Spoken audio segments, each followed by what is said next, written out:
लचारी के हमरा तू बुझो बोलो। अच्छा बोलू लाचारी के हमरा तू बोलू बुझो बोलो। ए भौजी तोहर लाचारी बुझ के नू खेसारी भैया के राती खुनी पछारी से भिरा देता नी। तो का हाल बा भाई लोग, ठीक बा नू? तो भाई लोग आज के वीडियो नू शुरू से लास्ट तक ले देखिए लोग, काहे कि आज के वीडियो में नू कुछ ज्यादा ही मजा आने वाला बा और लेके आयल वाली सबसे अलग अंदाज के आज की वीडियो जना के नाम बनू जग कमाए ले लो हमरे से भाड़ा रह जाऊ खेसारी भैया के वीडियो।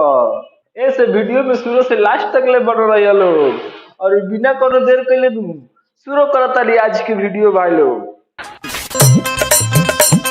अरे खेसारी भैया भौजी के जल्द घींच नहीं तो कमरिया मुँह चुक जाए तो सरवर नंबरिया लागे लगी।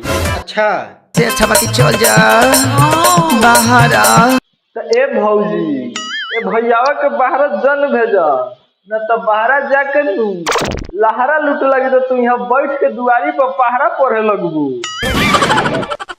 तोहरा में दाम अच्छा नइखे तोहरा में दम। तो ए भौजी दम नइखे नू तो जब कम पड़ी नू तो तोहर दोनों बम पचका दे भैयावा बिना दमे के। कबले चरइबा पारी पारा रजब। अच्छा तो कब ले चरइबा पारी पारा रजऊ।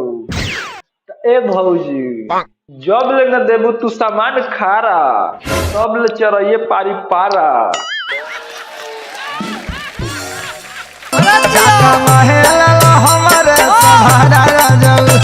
अच्छा तो जब कमाए चल जाए नू तो पारी पारा तू चरइबू का ए भौजी।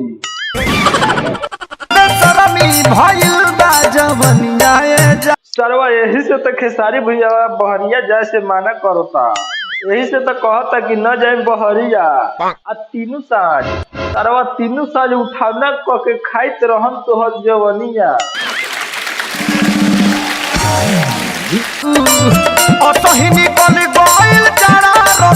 अच्छा असही निकल गइल बोलू जारा रजऊ। तो ए भौजी एगो बात बताई आखिर ननू कोनू के कहबू खेसारी भैया के नू सरवा जारा में खड़े ना होखेला। के हमरा तू बुझो बोलो। अच्छा बोलू लाचारी के हमरा तू बोलू बुझो बोलो। तो ए भौजी तोहर लाचारी बुझ के नू खेसारी भैया के राती खुनी पछारी से भिरा देता नी। तो भाई लोग आज के वीडियो नू यहीं पे खत्म करता नी।